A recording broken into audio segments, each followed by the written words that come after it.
What if giving up isn't cowardice, but clarity? What if surrender, rather than being the end, is actually the most lucid beginning? In a world that screams never quit, we rarely stop to ask, at what cost? We celebrate hustle, glorify struggle, and shame surrender. But what if that's not wisdom? What if it's delusion? Before you scroll away, pause. Because in the next few minutes, we're going to unpack a truth most people are afraid to admit. Sometimes, the wisest thing we can do is give up. Stay with me. Subscribe if you haven't, because we're about to go deep into philosophy, history, and some uncomfortable truths about effort, failure, and freedom. Emil Cioran, the Romanian philosopher of despair, once wrote, "Only one thing matters, learning to be the loser." It's a sentence that strikes like a match in the dark, setting fire to the glossy optimism of self-help books and motivational seminars. Cioran didn't advocate for surrender in the conventional sense. He wasn't romanticizing failure or inviting nihilism. What he saw, with brutal honesty, was the futility of endless striving in a world that offers no final answers. For him, giving up wasn't defeat, it was lucidity. It was the unmasking of illusion. In a society built on pretending we're fine, pretending there's a plan, choosing to stop, to consciously disengage, becomes an act of spiritual clarity. This deeply challenges the values drilled into us by Western productivity culture. We're taught from an early age that perseverance is holy, that grit and grind are the only paths to success. But what we call success often comes with a price: chronic stress, disconnection, burnout. We cling to failing ventures, toxic relationships, and outdated dreams, convinced that the virtue of persistence will eventually deliver salvation. But what if it doesn't? What if persistence is sometimes just another form of denial, a refusal to accept the obvious? At some point, the cost of continuing can outweigh the benefit, and the bravest thing becomes not pushing forward but stepping aside. Take Napoleon in 1812, one of history's most iconic cautionary tales. With over 600,000 troops, he marched into Russia determined to bend the land and its people to his will. He refused to turn back, even as snow buried his soldiers, even as hunger gnawed at their strength. His vision of conquest turned into a graveyard of men and ambition. In the end, fewer than 10,000 returned. This wasn't a story of noble perseverance. It was ego run amok. His refusal to give up, to reconsider, to admit fallibility, it wasn't bravery. It was blindness. The inability to surrender when surrender is wisdom can collapse even the most powerful empires. In contrast, giving up can be a radical act of awareness. It means seeing clearly where we are, what we're doing, and asking, is this still worth it? It's the recognition that more effort isn't always the answer, that sometimes it's the trap.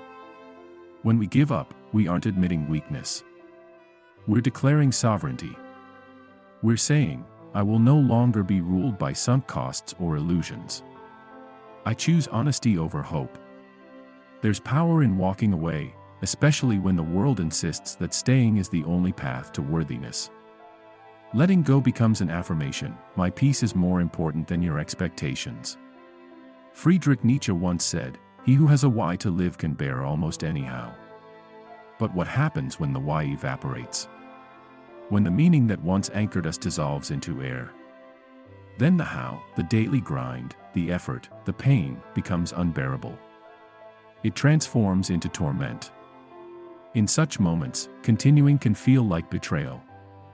That's when giving up isn't a collapse, but a necessary confrontation with truth. It becomes the ethical act, the refusal to fake meaning when none remains.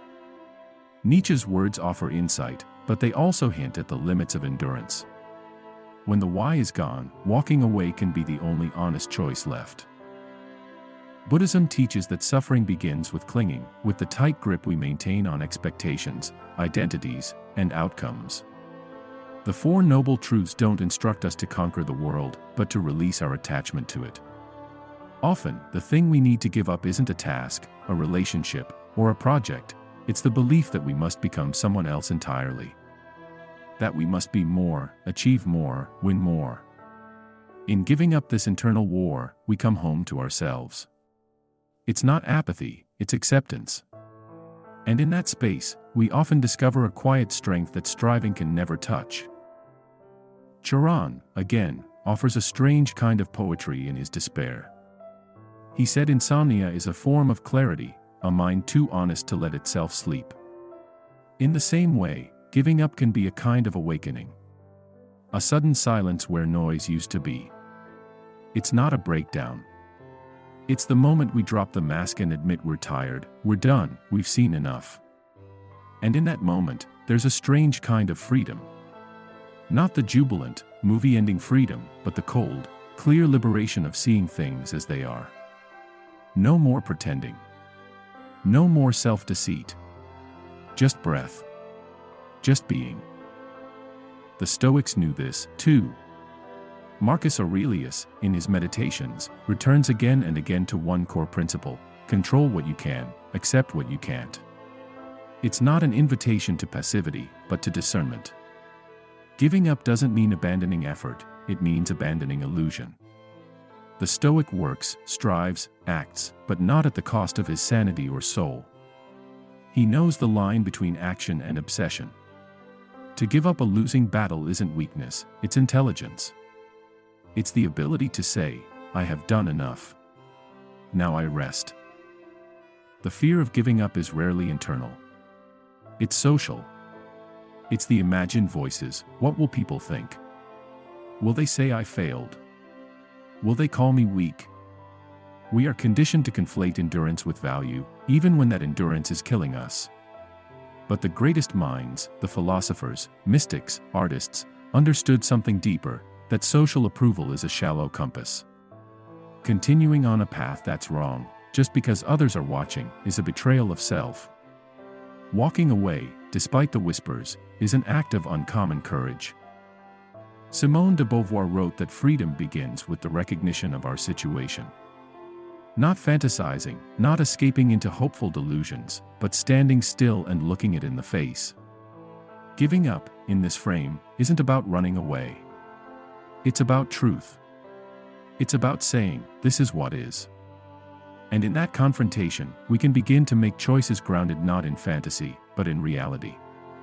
To give up, then, is to choose clarity over comfort. To turn toward truth instead of drowning in effort. In literature, we often celebrate the hero who fights to the bitter end. But Herman Melville gave us a different kind of hero in Bartleby, the Scrivener. A man who, amid the machinery of capitalism and bureaucracy, simply says, I would prefer not to. That quiet refusal is more subversive than any sword fight. It is a spiritual no, a withdrawal from the absurd demands of a world that's lost its soul. Sometimes, the most powerful rebellion is to do nothing. To stop participating. To prefer not to. Giving up can also be a direct act of resistance. In a system that demands we always be on, always producing, always grinding, refusal becomes a radical stance. When we stop chasing productivity for its own sake, when we reject hustle as identity, we reclaim our time, our energy, our dignity. To say, no more, isn't giving up on life, it's giving up on a lie. And in that lie's absence, we might rediscover what actually matters. Rest. Community. Presence. Being. Albert Camus, confronting the absurd, posed the ultimate question, is life worth living? He didn't answer with optimism, but with defiance. Even asking the question, he argued, gives us power. It acknowledges our agency, our role in shaping meaning.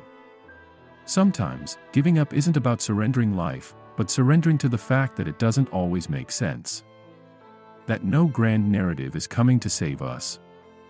And still, we choose. To give up isn't to reject existence. It's to reject pretense. To find strength not in answers, but in the fact that we're still here, still choosing, even if what we choose is rest. In Hinduism, there's the concept of vairagya, detachment not born of bitterness, but of clarity. It's the understanding that not all desires are worthy. That not everything we want should be pursued. To walk away is not to sulk, it's to know. To know what matters, and what never did. Vairagya is serenity in action. It allows us to release without regret, to exit not in anger but in grace. It's not indifference, but wisdom with its eyes wide open. Think of mountaineers. When they abandon a climb, it's not because they're lazy or scared. It's because the conditions are wrong, and survival means saying no. The mountain will still be there tomorrow. So will the chance. The decision to turn back isn't failure, it's judgment. A recognition that not now doesn't mean not ever. And that your life, your well-being, is worth more than any summit. That's the kind of giving up we rarely celebrate, but should. Even in science, progress doesn't just come from proving theories, it comes from letting them go. Paradigm shifts, those rare, seismic transformations in understanding, happen not when we double down, but when we relinquish. When we stop clinging to cherished beliefs that no longer hold. Giving up in this sense isn't a loss of knowledge, it's the clearing of space for new truths to emerge. It's how growth happens. Not through more control, but through letting go of certainty. The Japanese art of kintsugi repairs broken pottery with gold, making the break part of the beauty. But it only begins with one act, accepting the object is broken. That acceptance, that letting go of perfection, is where beauty begins. So, ask yourself, what are you clinging to out of fear? Out of habit?